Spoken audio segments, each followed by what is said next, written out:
just pulled in to Oamaru, New Zealand, and we're here to see the Oamaru Blue Penguin Colony. Those of you who know me know that I'm really excited about little blue penguins. I've never really had a chance to learn more about the blue penguins, but this trip we're gonna have an in-depth deep dive with Dr. Philippa Agnew, who runs the Oamaru Blue Penguin Colony. I am super psyched to be able to meet her after all these years and to learn more about the background of little blue penguins and their plight. So come on along. We're gonna head over to this blue penguin colony and learn what it's all about.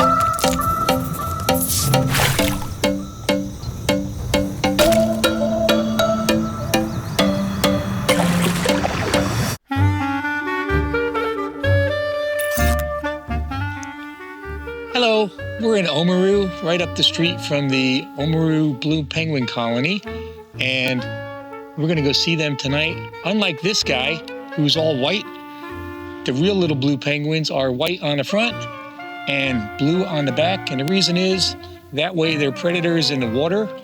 If they look up at them, they match the sky better, and the predators from the sky, which is where most of them are, look down and are harder to spot in the blue water.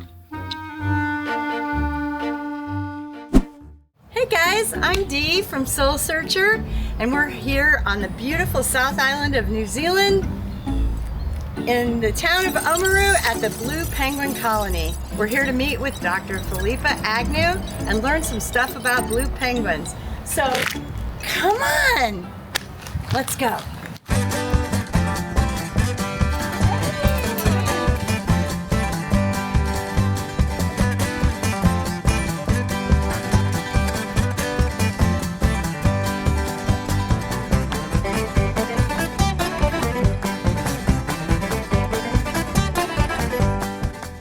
This is Dr.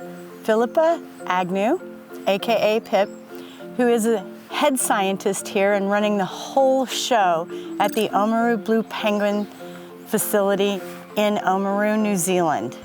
We are so thrilled to be here today. Before we go any further, I would like to have her give us a little bit of information about you, how you came to be here, and what your mission is here at the Penguin Colony. Sure. Oh, well, thanks for the introduction. Thanks for coming. It's really nice to meet you, and it's nice to host you.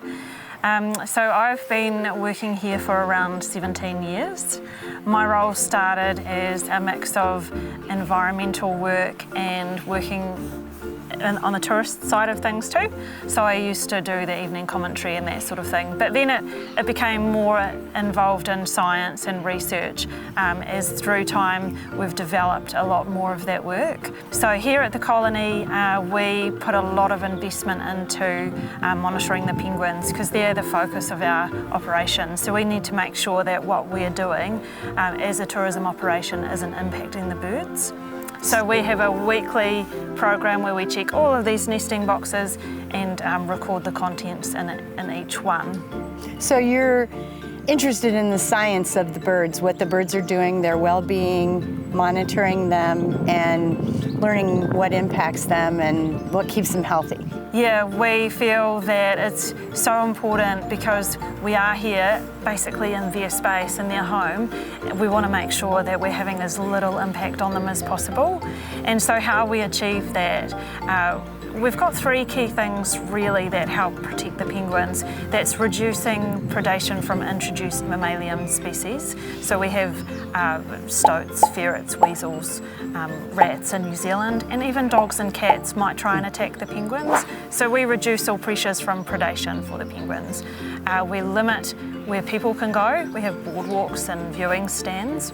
So it looks really artificial, but it means that the penguins can come and go as naturally as possible. And then we provide habitat in the form of nesting boxes and space, and we're growing that space as well. So those three key things have helped to increase the population here. And then in addition to that, we're doing a lot of work to understand more about how they are going to respond to climate change and how they respond to changes in the ocean through the monitoring work and through some tracking of their behaviours at sea. Pip spent years studying the effects of climate change on blue penguins, and what she found is helping them thrive today. Would you be willing to share some of your dissertation work and things that you learned while you were here doing that? Sure. So for my PhD work, I looked at all of the data that had been collected through time. So the monitoring work started in the early 90s, and for that data I analysed the penguins' breeding success and survival, and then I related those annual patterns of their performance, reproductive and survival, to what was happening out at sea in terms of storm events, sea surface temperatures and productivity out at sea. And then as a fieldwork side of things, I attached miniature data logging devices that would record the location and the diving behaviour of the penguins at sea. And so what I found from the foraging side of things with the devices is that the penguins tend to forage within about a 25-kilometre radius of the colony. That's when they're travelling in a single day. And then when they're going for more than a single day, they tend to travel north from here. And there's a large river that comes out about 10-15 kilometres north of here, so they will travel beyond that and past the river mouth. But they travel within about 30 to 40 kilometres of the coast, so they're very inshore.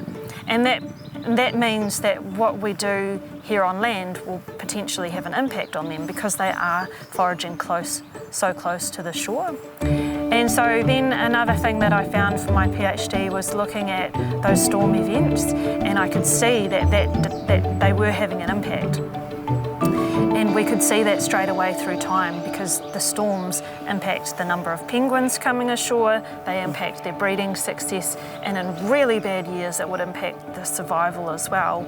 And the storm events, what I could tell, were just churning up the sea and bringing sediment up into suspension, and that would make it really difficult for the penguins to forage. So I could go back through time and look at all of those key storm events and identify the impacts on the population. So then we know going forward that as the climate changes and as those storm events potentially increase in their occurrence and intensity, that might have a serious impact on the penguins. It's definitely ongoing research. We're tracking the birds every year at different stages of the breeding season, and what we're also wanting to do is track them before they start breeding to look at what those triggers are for them to start breeding, because we know that that's a key part of the breeding cycle, is that couple of months leading up to the breeding season.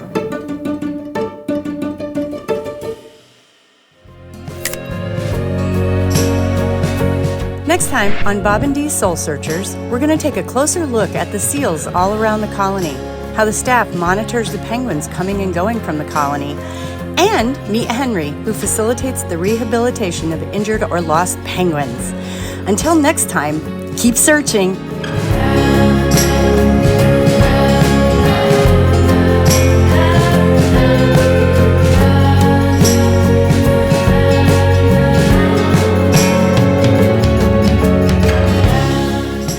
Thank you for tuning in to our very first episode of Bob and Dee's Soul Searchers. If you enjoyed this video and want to see more, be sure to like, subscribe, and hit that notification bell so that you can stay up to date whenever a new episode is released.